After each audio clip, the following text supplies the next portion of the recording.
Hello, the medical device we'll be presenting today will be a nasal cannula using a humidifier without a humidifier. This is a plastic tubing and it gets connected to a Thorpe tube flow meter that comes from an outlet or get connected to oxygen tank or any kind of reservoir that holds oxygen. This medical device, this apparatus, was invented by Wilfred Jones in 1949. And pretty much the equipment is just the plastic tubing with the nares. It goes into the patient's nose and it comes with a bubble humidifier. This medical device is made by so many companies, industries, so everyone is different, so you just have to find the way to connect the nasal cannula to the flow meter, and sometimes you have to use a Christmas tree. Humidifier consists of a device that adds molecular water to gas, and it's more comfortable to the patient when it's added on more than 4 liters per minute flow. In order for the patient to be ordered to be on a nasal cannula, they have to be stable. They have to be able to breathe on their own, because nasal cannula is just like a pathway for the oxygen to go into the patient's nose, and they have to be able to inhale it so it can go down to their lungs. And it's a really convenient way because the patient is still able to talk, they're still able to drink, eat, and it's more very comfortable, and it's one of the most inexpensive ways for a medical facility to provide oxygen to the patient.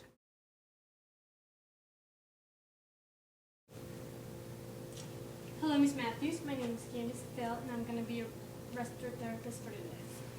First, can we see your armband? I'm just going to make sure that you are the correct patient. Okay. And now I'm just going to grab the flow meter. I'm going to attach it to the outlet. I'm going to turn it clockwise until it is tight. Also make sure that you hear a whistling sound as you put it on, and you see the ball come up and down. And now it's tight. I'm just going to grab the nasal cannula. I'm going to attach it right to the flow meter. Now it's tight. I'm going to put on the nasal cannula on her now.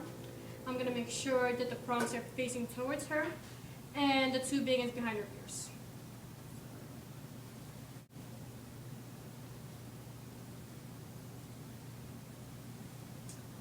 Now I'm just going to adjust the straps to her needs. Now I'm just going to set her flow to her desired needs. There we go. And now just attach the nasal cannula without the humidifier to her patient.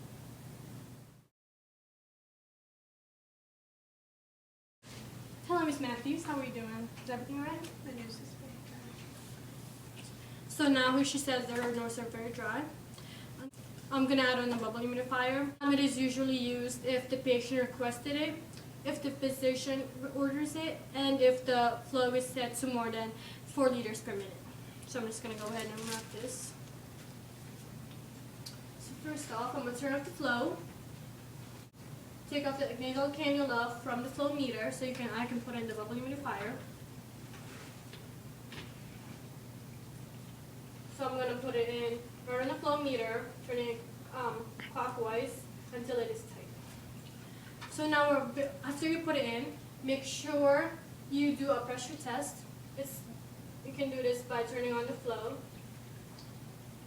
And when you include it, you should hear a whistling sound, or you can feel it. So if you don't feel the pressure, the flow, or if you don't hear the whistling sound, you should grab another one, maybe it's okay. So I'm going to turn it back on. And I'm going to attach the nasal cannula right on the bubble humidifier. Make sure it is in tight.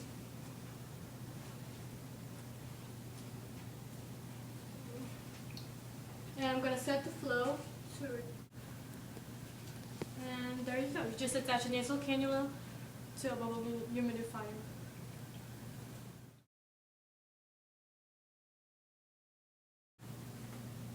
Some of the disadvantages that occur with this equipment is it is easily removed or misplaced. If they get out of bed, or if someone pulls the cord or the plastic tubing, it is easily removed from their nose and from their ears. Improper position can also provide an inaccurate FiO2 delivery. Tubing can be easily misplaced because it is clear and it could be dropped on the floor or underneath the patient. One of the most frequent occurrences is that the mucous membrane becomes really dry. So that's why we provide sometimes the bubble humidifier. Besides the disadvantages, this equipment is used very frequent in the medical facilities, and it works very, very good. And it delivers the proper oxygen to the patient, and it restores and it provides a better respiratory health.